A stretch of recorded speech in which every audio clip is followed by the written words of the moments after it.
नमस्कार प्यारे बच्चों, हिंदी की कक्षा में आप सबका स्वागत है।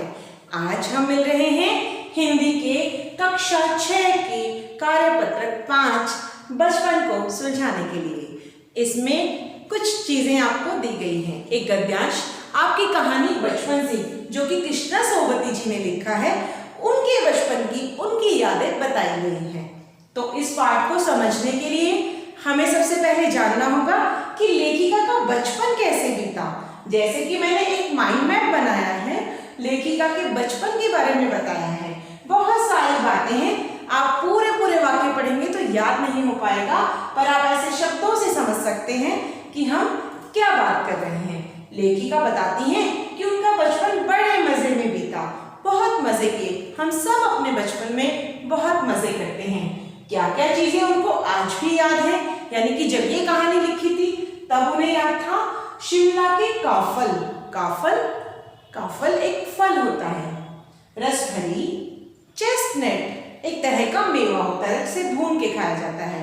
और चना जोर गरम के लिए लेखिका एक पुड़िया में चने डालकर मजे से खाती थी और एक गाना गुनगुनाती थी, चना जोर गरम लाई दे हो बाबू चना जोर गरम। और अनारदाने का चूर्ण, आहा खट्टा मीठा, बड़े मजे ले लेकर वो खाती थी। उसके साथ साथ शिमला में रहती थी तो कहाँ जाती थी वो भी वो याद करती हैं। उन्हें याद है जाखू का पहाड़, घुड़सवारी करना, घोड़ों पर सवारी करते वक्त बहुत मजे लेती थी। आप सबने कभी की है घुड़सवारी? अच्छा, और क्या क्या लेखिका के बचपन की खास बातें थी? वो कहाँ रहती थी? शिमला में। और शिमला रिज एक नाम की जगह है और स्कैंडल पॉइंट पर बहुत भीड़ रहती थी।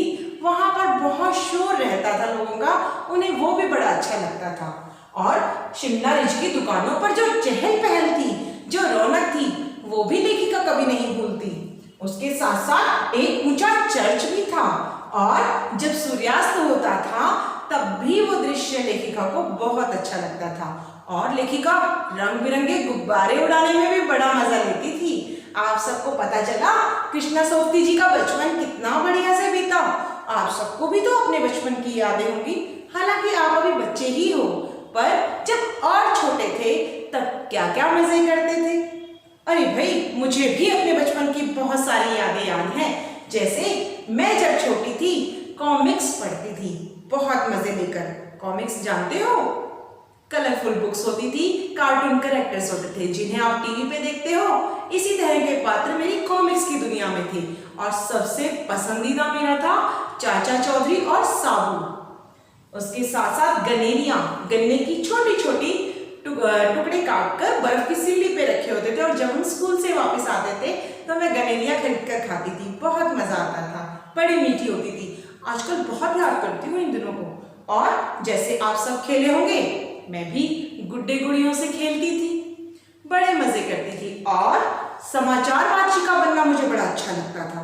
तो मैं जब छोटी थी तब मैं क्या करती थी, अपने बहन भाइयों को बिठा लेती थी और उनको ऐसे ही अपनी भाषा में कुछ भी बनाकर समाचार सुनाने लगती थी और भाषण देने लगती थी। और मेरा मजाक भी उड़ाते थे सब लोग, लेकिन मुझे बड़ा अच्छा लगता था उनको कुछ सिखाना। कभी उनकी टीचर बन जाती थी, कभी उनको न्यूज़ पढ़कर सुनाती थी। और उसके साथ साथ बहुत सारे प्यारे प्यारे खेल, जैसे अष्टाचक्कन। मैं इमली के जो बीज होते हैं ना, उनको 2 हिस्सों में तोड़कर और उनसे पासे बनाती थी। लूडो, कैरम, ये सब बहुत खेला, बहुत मजे आए।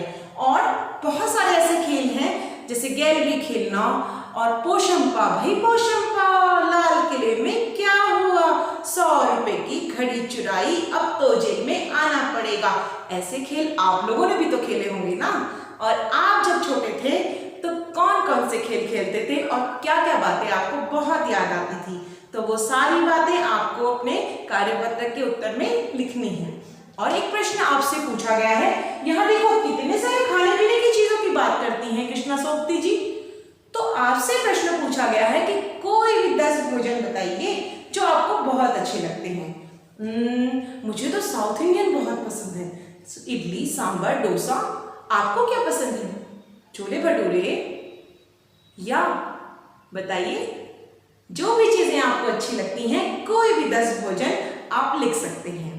और एक प्रश्न है कि इस पूरे गद्यांश में आपको कौन कौन से नए शब्द देखने को मिले, तो जरा एक बार नजर फिर से मारते हैं। हो सकता है आपको रिज शब्द नया लगा हो सकता है आपको काफल शब्द नया लगा हो, चेस्टनट ये तो शायद आपने खाया होगा, रसभरी और स्कैंडल पॉइंट, ऐसे बहुत सारे शब्द आपको मिल सकते हैं जो पहली बार देख रहे हों। जैसे इसमें एक शब्द दिया गया है हृष्ट पुष्ट।